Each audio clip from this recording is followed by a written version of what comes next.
Hi friends, నా పేరు Nani. Video last వరకు చూడండి. అలాగే మన శంకర వరప్రసాద్ మూవీ నైట్ చూడడం జరిగింది. నైట్ 9:30కి మా ఎలమంచిల్లో ప్రీమియర్ షో అయితే వేయడం జరిగింది. ఈ మూవీకి అయితే మనం వెళ్ళాం. సినిమా ఎలా ఉందని చెప్పుకుంటే సింపుల్గా రెండు మాటల్లో చెప్పాలంటే మూవీ అయితే చాలా బాగుంది. మెగాస్టార్ చిరంజీవి గారు అంటే బాస్ యాక్టింగ్ పెర్ఫార్మెన్స్ చాలా ఎక్కువ ట్రై చేశారు. తను ఒక యంగ్ క్యారెక్టర్ లాగా చేయడానికి చాలా ట్రై చేశారు. అందులో బాగా సెట్ అయ్యారు. సూపర్ అనమాట. ఈ చాలా 2-3 రివ్యూస్ చూశాను నేను ఆల్రెడీ. కొద్దిగా అంటే రగడి అనే వాళ్ళు ఉన్నారు కదా, రగడి అతను ఎవరో, ఆయన కూడా కొద్దిగా అంటే అతనికి ఇంతకంటే బాగా ఎలా తీయాలని నాకైతే అర్థం అవ్వలేదు. మూవీ అయితే మాత్రం సూపర్గా సెట్ అయింది చిరంజీవి గారికి. చిరంజీవి గారి లుక్స్ అయితే మాత్రం వేరే లెవెల్ అని చెప్పొచ్చు. డ్యాన్స్ కానీ చాలా ఎక్కువ ట్రై చేశారు. మాస్ యాక్షన్లో కానీ తను ఒక ఓల్డ్ వింటేజ్ మెగాస్టార్ చిరంజీవి గారు ఎలా ఉంటారో అలా చూపించడానికి అయితే మాత్రం అనిల్ రావిపూడి తన ప్రయత్నం తను చేశారు.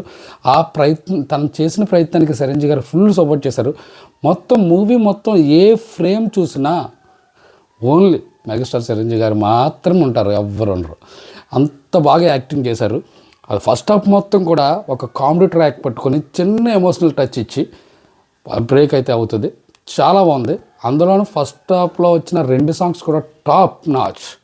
ఒకటి హూక్ స్టెప్ ఉంటుంది ఎంట్రన్స్ సాంగ్, అంటే ఆ పార్టీ దగ్గర అక్కడైతే మాత్రం నార్మల్గా బాస్ ఈజ్ బ్యాక్ సూపర్గా చిరంజీవి గారు అయితే అక్కడ తన పెర్ఫార్మెన్స్ అయితే మాత్రం డ్యాన్స్ స్టెప్లు కానీ సరదా వదిలేశారు, దోలు తీర్చేశారని అంటారు సింపుల్గా. అలాగే సెకండ్ హాఫ్ తర్వాత మనం జెన్యున్గా మాట్లాడుకోవాలి, జెన్యున్ రివ్యూ చెప్పాలనుకుంటే సెకండ్ హాఫ్ తర్వాత ఒక 10 నిమిషాలు మనకు కొద్దిగా ఏంటి కంటిన్యూగా ఇదే ట్రాక్లోకి వెళ్ళిపోతుందని అనిపిస్తుంది. కాకపోతే మళ్ళీ మీసాల పిల్ల సాంగ్ తర్వాత మళ్ళీ సినిమా వేరే లెవెల్కి తీసుకెళ్తారు. వెంకీ మామ వచ్చిన తర్వాత అది కంటిన్యూ అయిపోద్ది అనమాట. ఆ మాస్ యాక్షన్ సన్నివేశాలు అయ్యాయి. టోటల్గా చెప్పాలంటే మనం సంక్రాంతికి ఎలాంటి సినిమా అయితే మనం ఆశిస్తామో ఆ సినిమా అయితే మాత్రం మనకి మన శంకర్ వరప్రసాద్ మూవీలో అయితే మాత్రం మనకు దొరుకుతుంది. ఏదేమైనప్పటికీ కూడా మూవీ మొత్తం ఒకటే ఫ్రేమ్లోను, ప్రతి ఫ్రేమ్లోనూ చిరంజీవి గారు ఉంటారు. ఇంకా మీరు మర్చిపోండి, జస్ట్ లాస్ట్లో ఒక సీన్లోనే ఉండరు అనుకుంటాను, మొత్తం ఉంటారు. అలాగే నయనతార పెర్ఫార్మెన్స్ కూడా చాలా బాగుంది. మ్యూజిక్ కూడా బాగుంటుంది, డైరెక్షన్ బాగుంది. అనిల్ రావిపూడి గారి నుంచి మనం ఏదైతే సంక్రాంతి మూవీ ఆశిస్తున్నామో ఆ మూవీ పెర్ఫెక్ట్ ఎగ్జాంపుల్ ఈ మూవీ. మెయిన్ చిరంజీవి గారు బాస్తో ఆ టీం 4 ఉంటారు, రస్సా గారి అదిని ఆ కామెడీ అది మొత్తం అంటే క్రింజ్గా లేకుండా చాలా బాగుంది. వెళ్ళిన ప్రతి ఫ్యామిలీ ఆడియన్స్కి మన శంకర వరప్రసాద్ సినిమా బాగుంది. మళ్ళీ ఇంకొకసారి అవసరం అయితే వెళ్ళొచ్చినట్టే ఉంది, కానీ సినిమా మనకి ఎక్కడ కూడా బోర్ అనిపించదు.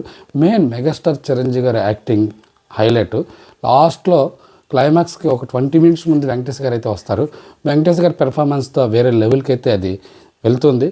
ఎందుకంటే ఆ లాస్ట్లో క్లైమాక్స్ సాంగ్ కానీ వాళ్ళిద్దరి మీద వచ్చే 2-3 ఓల్డ్ సాంగ్స్ రిమిక్స్ ఉంటాయన్నమాట నయనతార దగ్గర.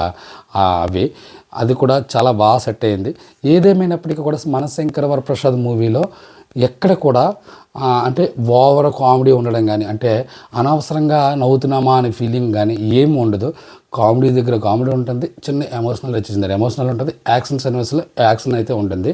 నిజానికి ఫైనల్గా మనం చూసుకున్నట్లయితే మన శంకర వరప్రసాద్ మూవీకి నేను ఇచ్చే రేటింగ్ 5/4. సూపర్గా ఉంది మూవీ, మీరు చూడొచ్చు. మన ఛానల్ సబ్స్క్రైబ్ చేసుకోండి, అలాగే వీడియో లాస్ట్ వరకు చూడండి. Thank you.